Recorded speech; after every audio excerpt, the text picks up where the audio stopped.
welcome to all the folks who have joined us so far.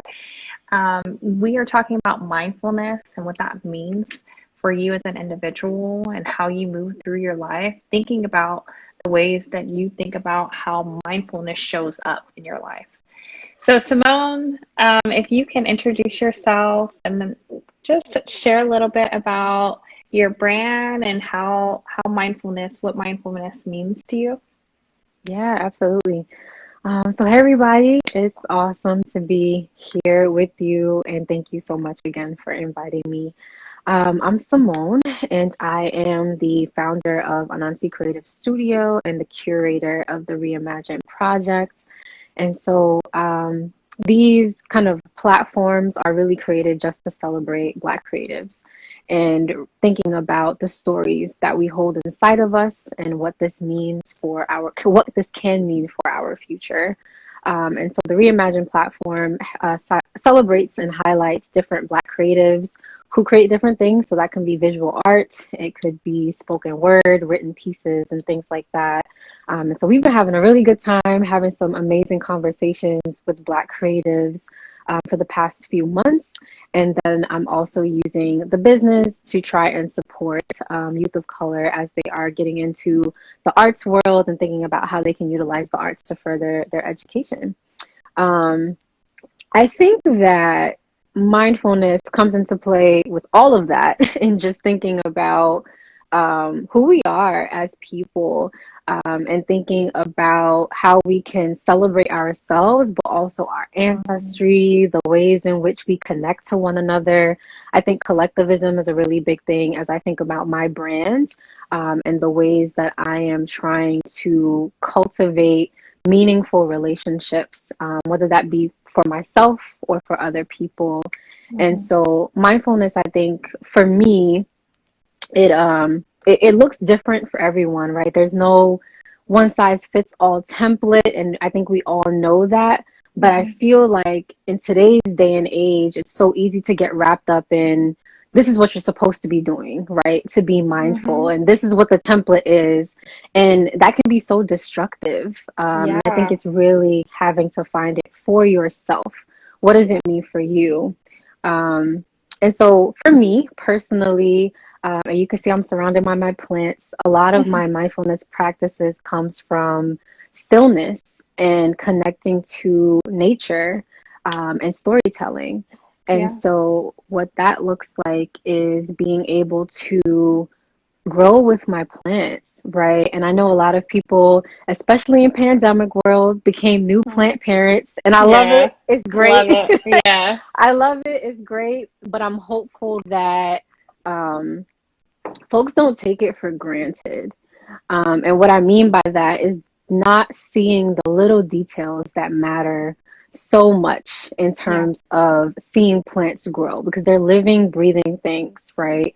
And so, they shed their leaves, right? When particular leaves and stems are not suiting them or not serving them, they are attacked by foreign bodies when we think of insects and things like that. And we think about our society, like we are literally attacked by our society and the ways that we exist. And so there's so many ways that I connect plants to my own personhood as a Black woman, as someone that's navigating the world, and as an educator, right? And I hope that folks can take that from this moment, if they are a plant parent, to take that with them, but to also just find something that they can grow with. I think that's a lot of what mindfulness is to me, is finding things to grow alongside. As an introvert and as someone that's always up here, I'm always in my head.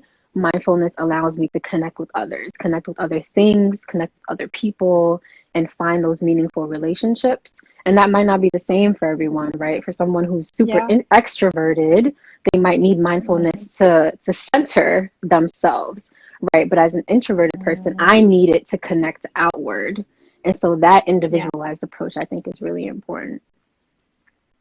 Yeah. And I think the pandemic has taught people to be more mindful of who they are and their actions moving forward. Um, Mm-hmm. and also, I think there's this idea of we have understood that comparison doesn't work for us.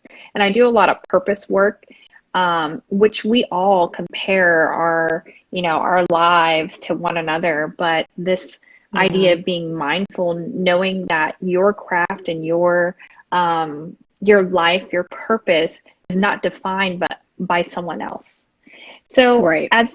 as we're moving forward in this work of mindfulness, what kind of guiding tips can you give some of the folks as they're going through this process? Yeah. Well, I think one of those things, kind of as I mentioned, I know you gave me directions to tell you steps, but I think it was so hard to come up with Hmm. a particular step process because of how individualized Yeah, it is. And so I correct. think, again, identifying something that can grow with you, right? Like whether that's a person, whether it's a plant, right? And being able to connect on a deeper level to that thing, and understanding how do your senses connect to that. And so when I say senses, I'm talking about um, identifying perhaps, stories that connect to you, right? Even if we think about home, so we can use the example of home, right? And for folks of color, there's always this memory, right, that we can imagine or come up with that can connect Yeah. us to who we are at our core, right? Hmm. Whether that's some part of the diaspora, right? And so if we consider home a practice that we can utilize to bring home with us wherever we are is to connect to our five senses, right? Or whatever senses that we have access to and are able to.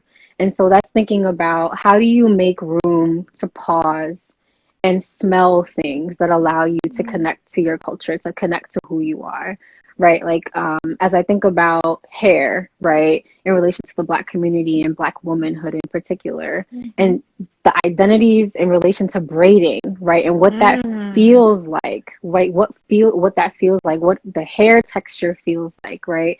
I Hmm. think a lot of times we're like, all right, we're doing our hair, but what are we actually doing? Like, we are literally doing this hair, but connecting to folks that are no longer with us and connecting to this Hmm. culture that has been passed down and generational stories that allow us to understand what this hair means in a larger context.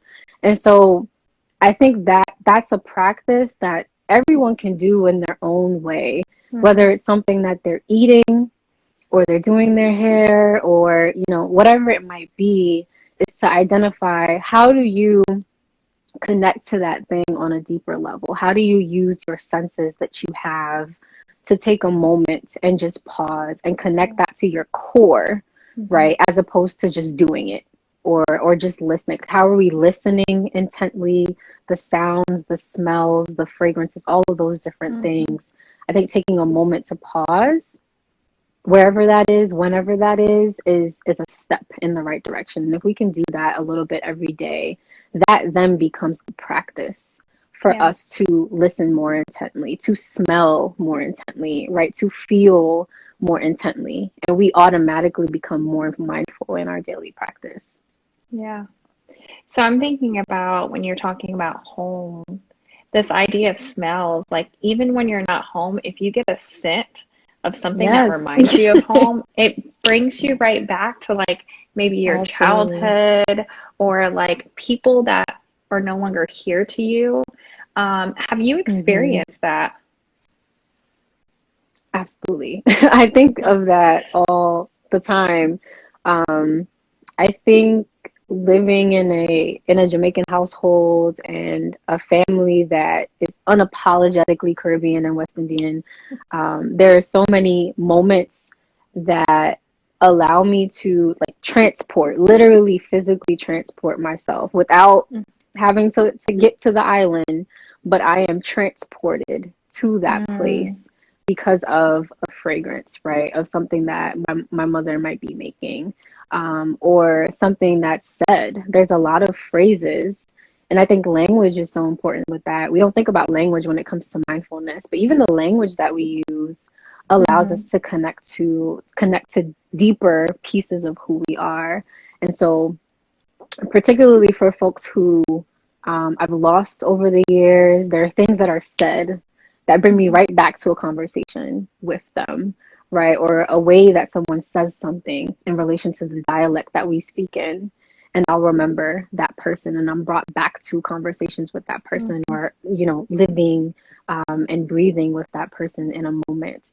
And so I think it can happen more often if we allow it to, right? Like, you have to be able to pause to do that. And the pausing is the hard part, right? Because we're always on the go. We're like, all right, what's next? How do we keep pushing. And so if we don't allow ourselves to just pause and allow for those moments to take root, I think that that's where that practice can come in, where you're not having to intentionally look for it. It just comes to you. Yeah. And I think that's really special. I'm also thinking about, like, this idea of go, go, go. The world is opening back up. What is something that you have said to yourself that you want to keep as this world open backs up, and we get back to this, whatever this new normal will be? How do you hold mindfulness as the world kind of transitions? I think holding mindfulness, I think that's not a choice that I can make. And so even as I think about, so my family, right, if we're telling stories, my family is a family that we have traditionally lost folks every year, right? We are continuously losing people in our family. That's something that I've always grown up with, right? That's a part of my existence and what I expect. And so over the past year, that has exponentially skyrocketed, right? So that's been around 9 to 10 family members, right? And so I think that in terms of pausing and allowing for moments of mindfulness and remembering to connect to who I am and who I need to be for myself, for my family, for my students, whatever it might be, that's no longer a choice. And I think I made that choice before all of this, but now it's really not a choice. Like, I'm not going to choose the go, the consumerism, all of these different things that we think that we have to continually choose. I'm not going to choose that because I can't, right? Like, I can no longer choose that based on the experiences that we've been having. And so recognizing that it's more so, how do I do it, as opposed to, are you going to do it? Like, it's not a choice. It's not a choice. Right. So is this a daily practice for you? I know that people focus on mindfulness. They wake up in the morning and maybe it's they do a meditation mindfulness. Maybe it's right before they go to bed, maybe right before they take off their makeup or shower or something like that. Or, before they go out into the world, if they feel like they want to cuss people out. Like, what are some practices, what are some times in the day that you practice mindfulness? Yeah, I think it changes daily. I'm very in tune with my mood. And so, if I wake up in a morning and I'm good, like, my energy is good, everything's good, everything is aligned. Usually on a day like that, I'll start with taking care of my plants, right? When I'm taking care of my plants, I'm not thinking of anything else. It's me and my plants, ride till we die, right? And so starting that way, as opposed to starting with checking the news, right? Or what's the notifications on my phone, those things, starting that way with an ability to just focus on what's the new growth that happened overnight, right? Like, what's different about this leaf, this stem? And that's the only thing that I'm focused on for that moment in the morning. That completely shifts the rest of my day. And so the rest of the day, I am more in line with that practice. And so when I'm making my breakfast, right, I can be more intentional about solely focusing on breakfast, right? If I wake up on a day I'm not feeling it, more than likely that's a day I might check my phone first, right? I'm making breakfast, I might also be on my phone. I'll open my laptop earlier than I should, right? Yeah. And be checking things. And so I think that recognizing like every day is not going to be the good day, Mm-hmm. and that I can change and I can adapt to what it is that I need for that day. And when I get up and it's not a good day, how Mm-hmm. do I insert some of those practices that I know can help me realign into those moments? And so I would say if there is, if there is something that you can do in the morning in particular, I'm definitely not an advocate of saying that, everybody needs to meditate, everybody needs to do yoga, right? Like everyone has their own thing Yeah. and has to find that for themselves. But it just needs to be something that allows you to disconnect for Mm-hmm. a moment before you take a step into the world. The world has so much to give us that is painful, Yeah. that is harmful, that is Mm-hmm. toxic, right? And we don't need to rush Mm-hmm. into that on a daily basis.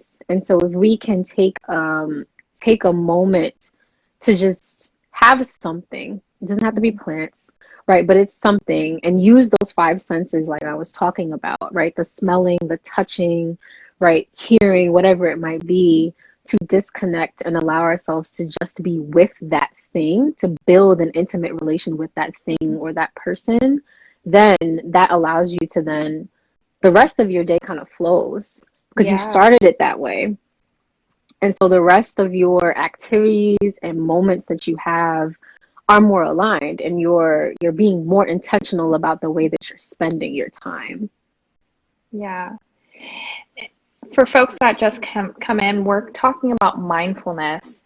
If there's any questions that you have for Simone, please put them in the chat, the comment section, and we'll add that to our conversation. I think my next question for you is people that struggle with centering themselves are afraid of kind of their thoughts that come. Um, what is something that you have done personally that either helps process those things, connecting you maybe to other people? Mm-hmm. Um, there's a lot of people that say, I don't want to be lost in my thoughts. It's a scary place to be. Mm-hmm. Yeah. I think it can be scary depending on what's going on in your life, Mm-hmm. right? But I personally find freedom in being so lost Mm-hmm. in my thoughts. My thoughts are spaces for me to dream, bigger than what society tells me to dream, right? Like I'm able to envision worlds and realities that are not necessarily accepted, right, on a day-to-day basis and what we are doing in our day-to-day lives. And so being lost in my thoughts, going through the motions, even when they're wild, and I'm Yeah. like, okay, Simone, you're wild. Like, and that's okay. Like, that's not a problem. I can be Yes. wild. And recognizing that of sometimes I'm gonna have some really wild thoughts. Sometimes they're gonna be really scary. Sometimes they're gonna be Mm-hmm. amazing. Yeah. And I think getting comfortable with sitting with those things can be very difficult, but Mm-hmm. that's the work that we have to do. And Yeah. I encourage folks to let that inner voice speak. Like I think one Mm-hmm. of the worst things is to silence that inner voice. Like that inner voice tells you a lot. It tells you about how you're actually feeling. Mm-hmm. There's so many lessons that comes from that inner voice. And I think a lot of us, particularly women of color, silence it at some point in our life. And we choose to say that voice is no longer valuable, right? And Mm-hmm. so I think it's important to let that voice out, even if it's not to other people. Yeah. That's okay. But to yourself, you owe that to yourself to be able to speak your inner voice into existence. Yeah. So we have a question from mental_health_God. How do you continue to practice mindfulness when your reality is toxic? Mm, that's a hard one. Honestly, some of my most toxic experiences is when I practice mindfulness the most. Mm. um, Because you and need to.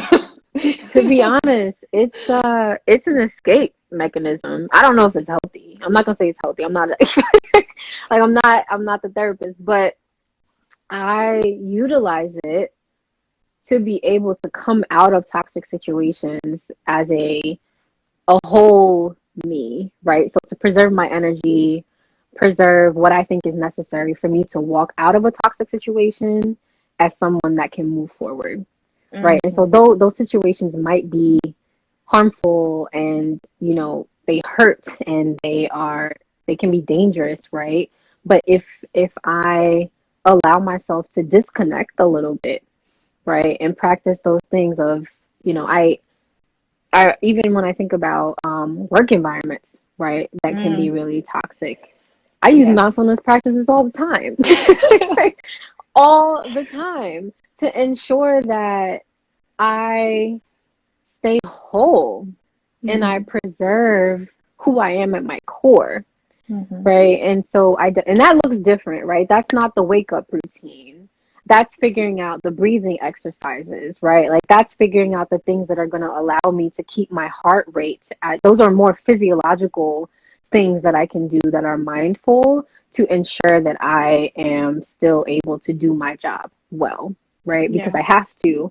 My students are relying on it, right? And so, though I think that is also helpful in recognizing that perhaps there are mindfulness practices that will be more helpful in particular situations. The routine for the wake up is not the routine for dealing with toxicity, right? And moving through a day and trying to figure out how am I going to make it to the next Mm. hour. Those are different, Yeah. right? And figuring out what those things can mean for you is so integral, and recognizing that it's okay for them to be different, but your inner Mhm. voice is what tells you that they need to be different.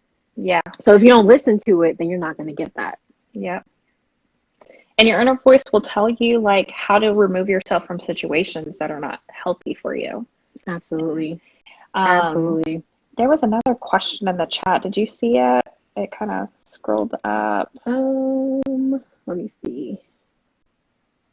I see, how do you intentionally navigate through negative feelings and trauma? Yes. Hmm. Yeah. Ooh, that's a deep question. I Love it. think, yeah. Every so all traumas are not the same, right? So wanting to start with that there are particular traumas that we need other people to process through, Yes. and harm that requires others, right? Whether that be a collective or another individual. I do Mhm. think that there are traumas that requires more than just mindfulness. That's a personal Yeah. opinion. I agree Um, too. yeah, and so I think recognizing when the mindfulness, when tapping into your inner voice, when those things are not working, right? And when that trauma is presenting itself in a way that is coming to harm you at your core, physically, spiritually, emotionally, whatever, Yes. that's when you have to seek help, right? From external parties. I think mindfulness allows you to tap into that internal voice, right? And the needs that Mhm. you have internally. But when you're processing through trauma, that's when you're seeking out some sort of healing or reconciliation that has to happen externally sometimes, Mhm. right? And so that's what I would say for that action is being able to recognize when that help is necessary and who that can come from. All folks are not good, right? For Mhm. that processing and for that healing. So yeah. Yeah. I think I think my kind of closing out question for you is what are some ways that you have used our external kind of channels, whatever that may be, to help you process through some of the traumas that you've had? I know for me, I have a counselor that I go to faithfully, a Black man that has helped me through a lot of things. But I also have Mm-hmm. my village, my team, right? That really helps me through Mm-hmm. that. So, can you talk about ways that you've used external people? Yeah. Oh, you're cutting up for me, but I think I got your question. Um, so yeah, the village is so needed. And I think I've said this a couple times. The collective is like there is nothing that can heal more than a collective who has got your back. Mm, yep. Like a family, a chosen family who's got your back is willing to listen and also tell you the hard truths. Hmm. That's irreplaceable. And so that has allowed me to heal through things as well.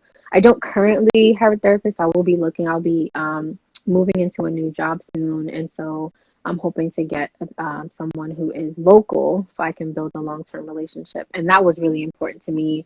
I wanted Yeah. to make sure that I was stable so that I could build a relationship that could be long term, really, intentional because as I said, I'm an introvert, very introspective. I have to be in a situation where that relationship, like that has to be built over a longer period of time.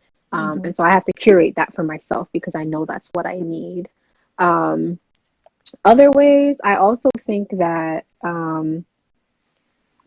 as someone that is continuously reflecting individually, allowing myself to tap into my creative side has allowed me to do a lot of healing. Hmm.